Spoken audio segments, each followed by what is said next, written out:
number spoken robustly and fearlessly, condemning the extreme, abominable lives that the Americans had started to live, and a godly kingdom and a godly nation, an ungodly kingdom and an ungodly nation it had become. Now, I was speaking to one of our people who asked me before the elections, and she said, Apostle, between Kamala Harris and Donald Trump, whom do you think is better to lead the United States of America? And so I figured out that she was looking for my personal opinion and not from the doctrinal perspective. And I spoke to them and I said, right now the USA desperately need a leader who brings back sanity in the nation, because of the things that we have been talking about, that the disasters happening in the USA are not natural.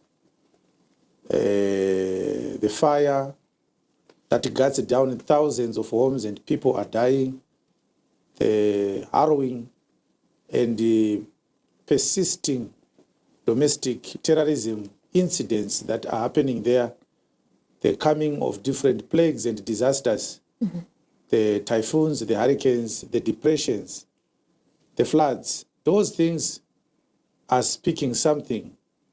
What we were wondering is why the Christian churches in the USA could not pick up the wind of what God was communicating. And it is relieving, Brethren Helen, to see a president rising up and taking office, and on his first day in office, he declares that there are only two genders to be recognized officially by his government. What is rather painful is to imagine that it needed a president for people to know that they are male and female. It needed a national, a presidential executive order to be signed by the president to say we are male and we are female. Yes. Okay. So the excitement among the sane Americans should be mixed with a lot of grief. They have to remember and to ponder how far they have strayed from the path of the normal. The society in the USA is no longer normal, and we welcome the boldness by which Mr. Trump is spoken about this very sensitive matter, where children are being forced, socially engineering of gender. The males want to be females and the females want to be male. The transgender males are now competing in the female sports, and they are taking the awards and the trophies. and the world is watching, and the church is quiet about it. Indeed. So as the church, we condemned the extremities and the ungodly behavior by the Americans, that they are changing what was designed by God to be a sacrosanct human species that was at the apex of the creation that God made. God wanted to use mankind as the example of the fineness of his ability to create a unique species of men and women who are given a task to govern the other natural creations of God, the animals and the rest of the natural resources. So America must go back to that which is normal, and we want to encourage President Trump that this is just the beginning of the back to normal movement.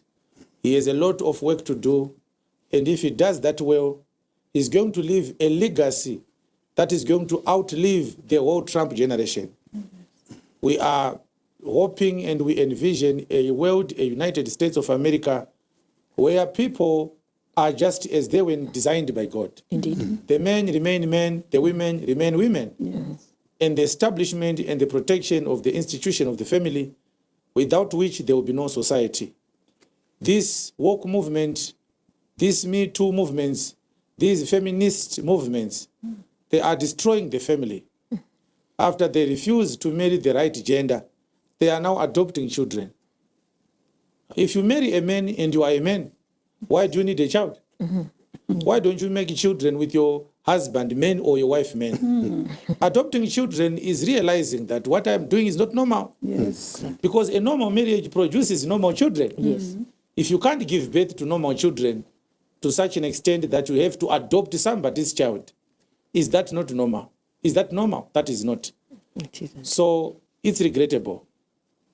We are urging Mr. Donald Trump to pull down the walls of ungodliness that had been established by the Democratic governments in the previous administrations. And we lament the puppetization of the black race, which climaxed with the Obama administration.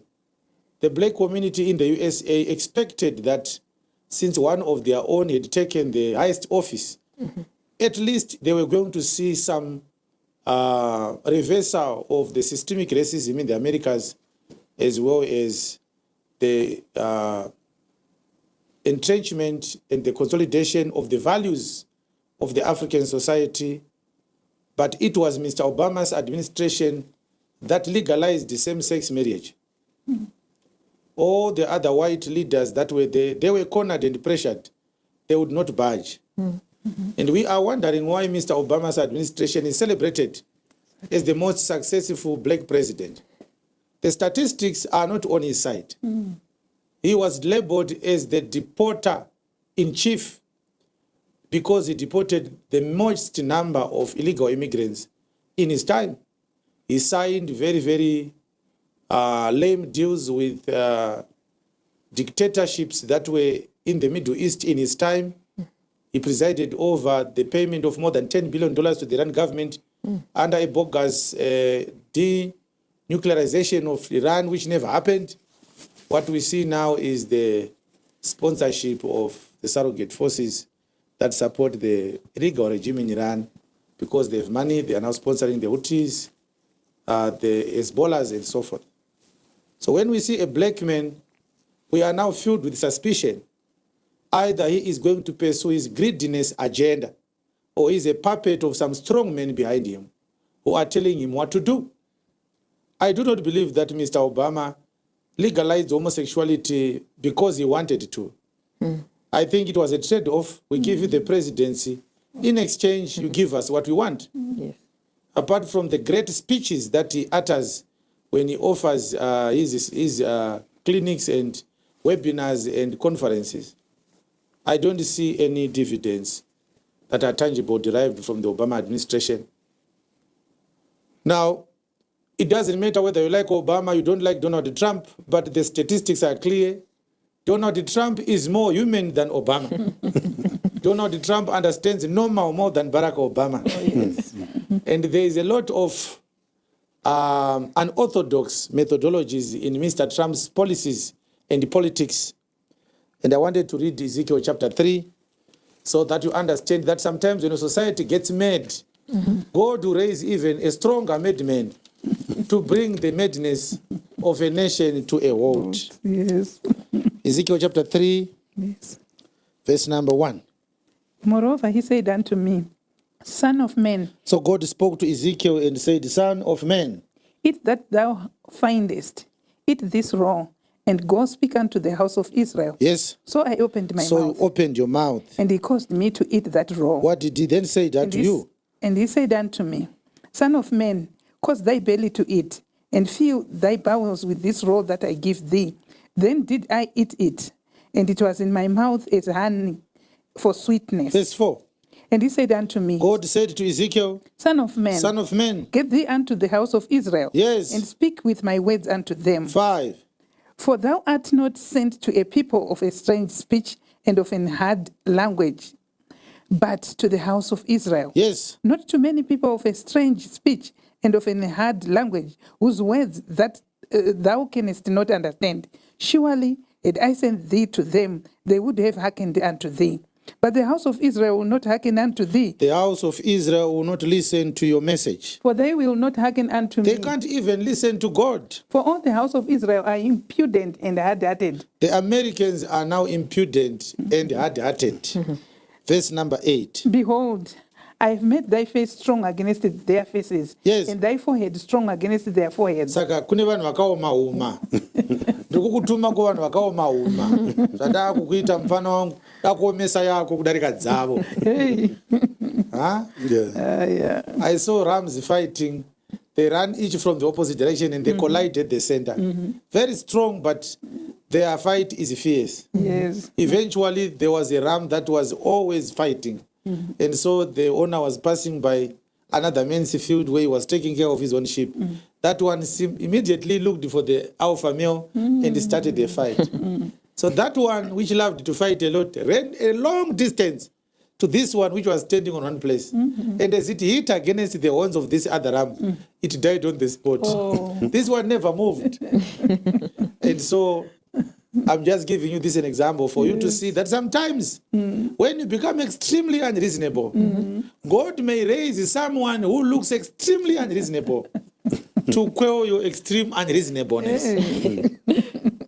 Surely speaking, believers, a soft president could not have yielded in Yes. the extreme behavior of the Americans. They needed somebody who is not a career politician, somebody who cannot be bought with money, Yes. somebody who has enough money that he says, I don't need your money. I'm just going to do what I think is right. Oh, yes. And so there's an anomaly. The Democrats, they pretend to be the most Christian of the two parties in America. They do a lot of prayers during their campaigns and a lot of stuff. They're also supporting homosexuality and transgenderism. And these things are not ideally workable. You can't harmonize the two. But Trump, who is just a businessman, the mainstream media decampaigned him day and night. The CNN, the Fox News, the BBC. But he still won. You understand? Yes. He spoke a lot of outrageous things, and you called me controversial. I don't think I've been ever more controversial than Donald Trump. And yet, when you look at the output, the first thing he has done is something that was missing in the past 18 or so years in the USA. Sanity in the nation. Verse number 9. As an adamant harder than flint have I made thy forehead. Fear them not, neither be dismayed at their looks, though they be a rebellious house. Now, can we read the NASB verse number 9? The Lord said, I will make your forehead more adamant than flint. Yes. Like Kuona emerald, kudarika dombo hizo. yes. Yes. Like emerald harder than flint, I have made your forehead. Do not be afraid of them or be dismayed before them, though they are a rebellious house. All right. Flint is a massive dark quartz that produces a spark when struck by steel. Evangelist. It's hard. The Merriam-Webster dictionary definition of flint. A massive hard dark quartz that produces a spark when struck by steel. Hey. Yeah. It's too hard. Yes. Karo wane simbi, so inopfuta moto. So God says to Ezekiel, I will make you harder than flint, Yes. that I've made thy forehead. Fear them not. Yes. And so look at the persecutions that Donald Trump faced throughout his campaign. They couldn't diminish the number of votes he was going to get. And this is an embarrassment, especially to those who are advisors to the Democratic National Party, the Democratic Party's national advisors. They failed dismally. And we are happy, Brethren Helen. There is at least someone with common sense in the White House. And as the leader of the world, the United States, the politics that happens in the United States has a bearing on what happens everywhere in the world. Indeed. And those who are wise cannot ignore that. Our interest as the church is to see three things happening in the USA. They should not tamper with the design of the human body. Oh, yes. They should not tamper with the family institution. When two men stay together, it's not a marriage. No. It's a ghost. Oh, yes. The Bible is clear a man shall leave his father and mother and cleave to his wife, Yes. and they shall be one flesh. There has never been the alteration of such a scripture in Genesis chapter 2, verse 24. A marriage is between a man and a woman. Yes. Anything else is anathema maranatha. And when there are two men in any house, it is no longer a family. All right. Because according to scripture, a man is the head of the family. And anything that has more than one head is a beast.